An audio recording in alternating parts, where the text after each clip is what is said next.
Welcome to What's Up Pasadena. Whether it's quirky, colorful, or heartwarming, our beautiful city has surprises around every corner. On this episode, we fall down the rabbit hole and throw tortillas at some costume characters at the annual Doodah Parade. Learn about Outward Bound Adventures and how they've engaged underserved youth with nature-based experiences, and embrace the holiday spirit with a spectacle of color at the Enchanted Forest of Light. Here at the 2017 Doodah Parade, these participants definitely march to their own beat, with a mix of pop culture, political and social commentary, and straight-up comedic genius. You've never seen an event quite like this.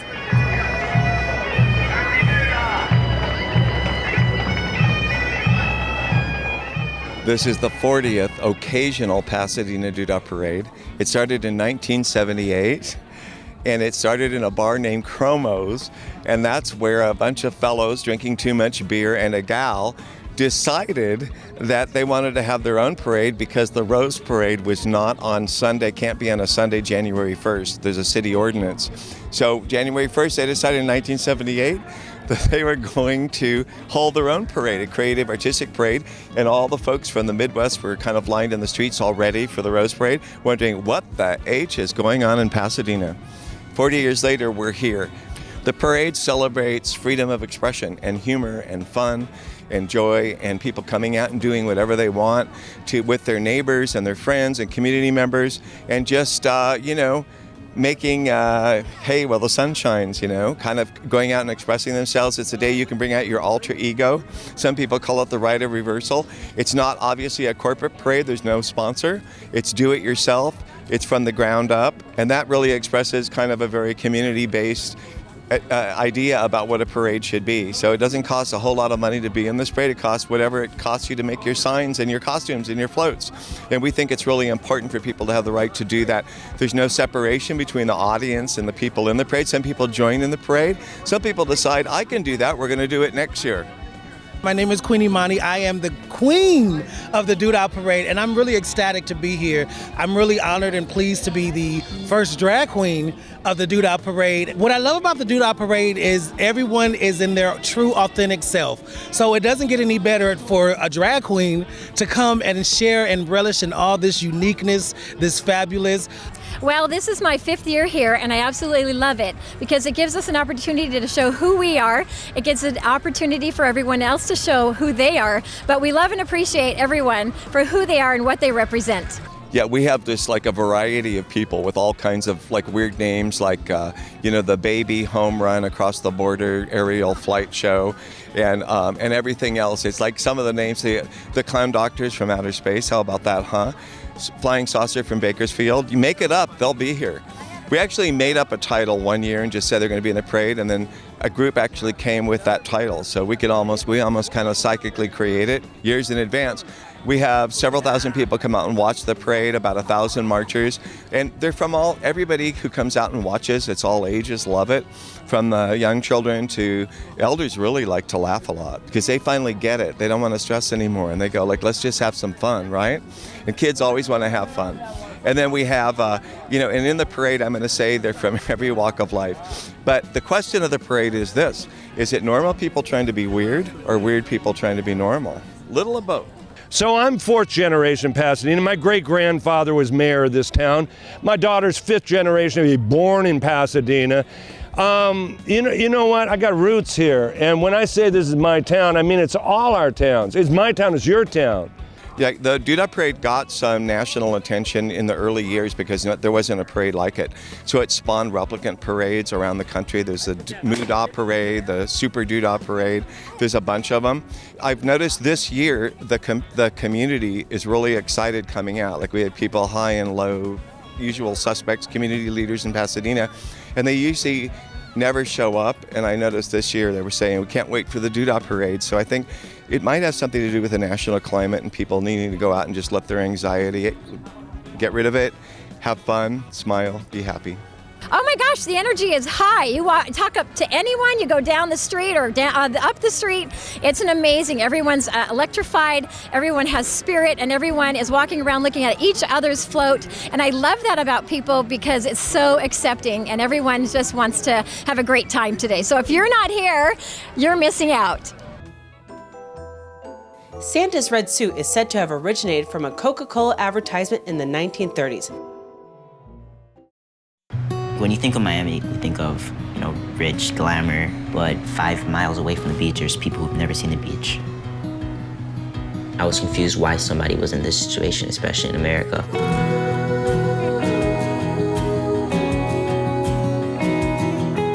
So when I started Joshua's Heart Foundation, it was a key thing to be able to engage youth in the foundation, to help them participate. I think passing on the torch and lighting a new flame in another person to do good is probably one of the bigger missions that I have.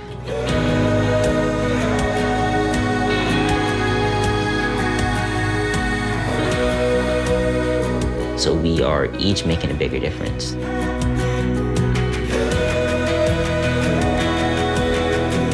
That's it, just giving back and producing love for everybody.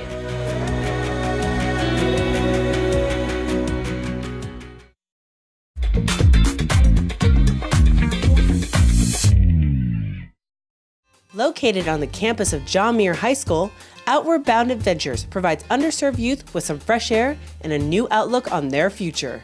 Outward Bound Adventures for 55 years has been dedicated to making sure that underserved urban populations get connected to nature through challenging environmental learning trips.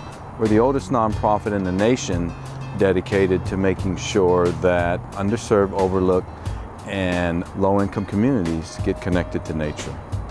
55 years ago, it started out as a science club, and it was a junior Audubon science club. And it started out actually at the Cleveland Elementary School, the home school of Jackie Robinson. The teacher and the founder, Helen Mary Williams, saw that the students were really benefiting from getting connected to the outdoors. And so she decided to make that a part of her regular classroom. So the historical significance of OBA being at Cleveland Elementary School, where Jackie Robinson, she was breaking color barriers in the wilderness. At the same time, Jackie Robinson was breaking color barriers in Major League Baseball. OBA spawned from the Junior Science Club, and then 1964, it was incorporated, and it's been doing fundamentally the same program since 1964.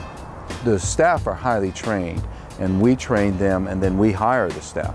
The volunteers that come into the office are volunteers from every walk of life that just love what we do and understand the value of connecting urban people to nature and getting them involved in environmental issues. OBA has a curriculum that's dedicated to helping these guys achieve their full potential.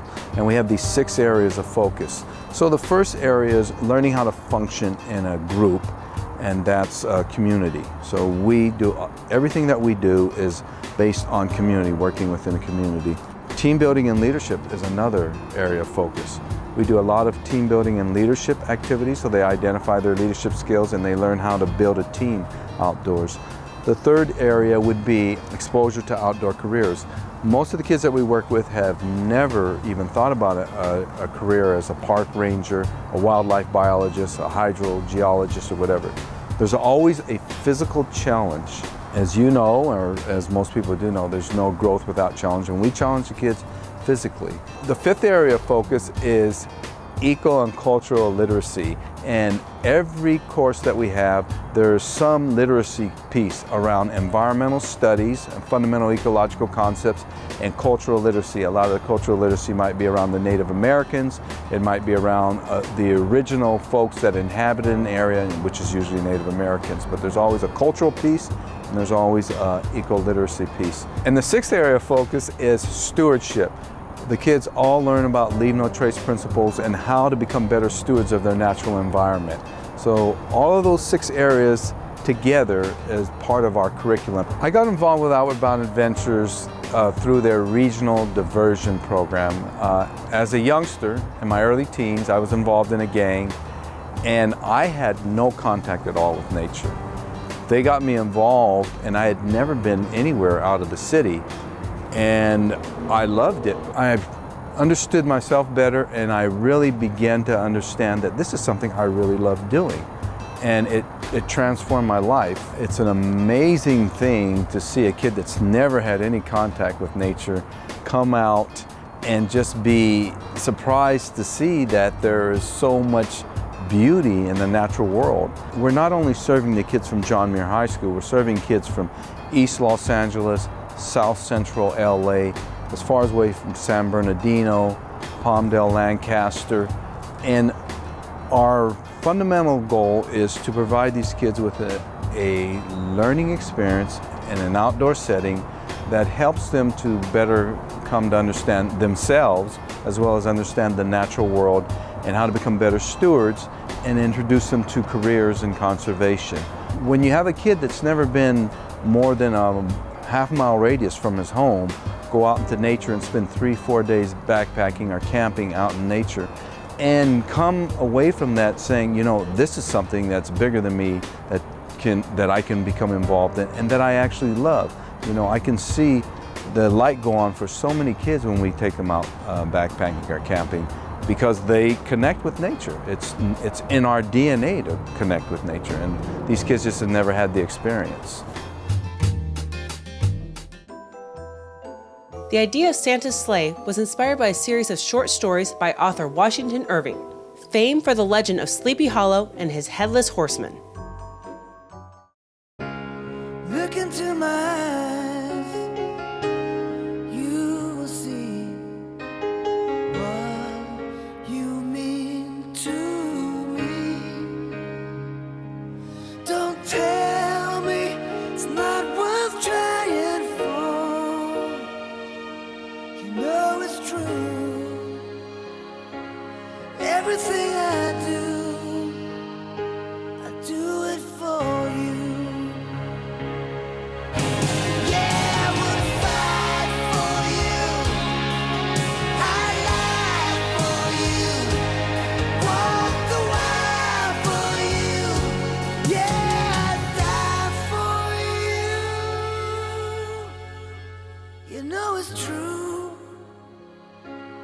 Everything I do it for you.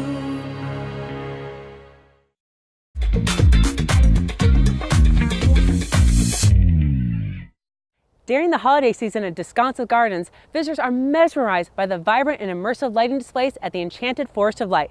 Let's go inside and experience some of the magic.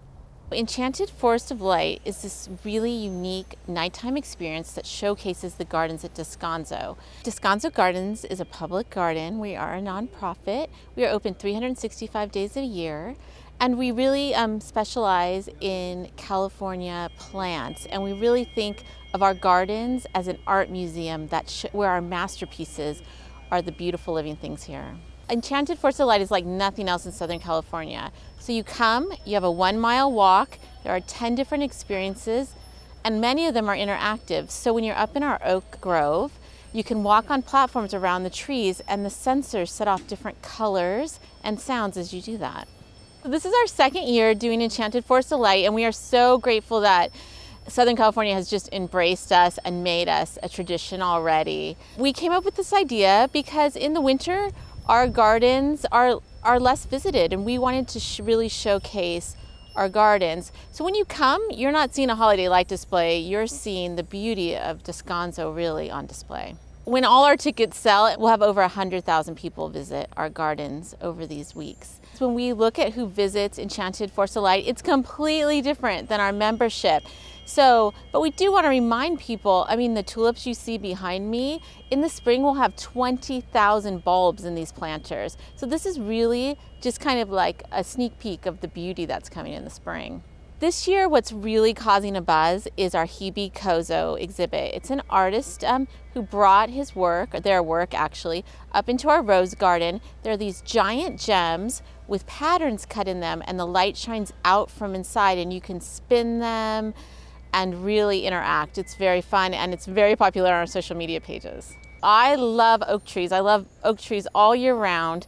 So the Symphony of Oaks is my favorite. When you see the oak trees lit from below, and there's blue and green showing off all their strange arms and leaves, I just think it's beautiful. Around the end of your mile walk, you'll hit something called the Ancient Forest, and I don't want to give too much away, but there's something about it that if you just stand, it's really quite amazing. You really do feel like there are fireflies and the sounds. People keep saying it's right out of Stranger Things or out of Avatar or Jurassic Park, so it's really a nice, beautiful surprise at the end of your walk. I just want to invite everyone out, make this your tradition. We have hot chocolate and snacks and things for the kids to do, so really it's a fun event that everyone should enjoy. Here's your events calendar for the month of January. The Tournament of Roses Rose Parade on January 1st begins at Green Street and Orange Grove Boulevard. The Rose Bowl game on January 1st at the Rose Bowl Stadium. Cheeseburger Week, January 7th through 12th. The International Makeup Artist Trade Show on January 12th through 14th at the Pasadena Convention Center. The Pasadena Half Marathon and 5K on January 21st at the Rose Bowl Stadium. Growing Your Own Berries on January 27th at Armstrong Garden Center. The Golden State Tattoo Expo on January 27th at the Pasadena Convention Center. That's your events calendar for the month of January. Thanks for joining us for this episode. Be sure to check for a new episode next month. Follow us on social media and visit us at pasadenamedia.org. Happy holidays!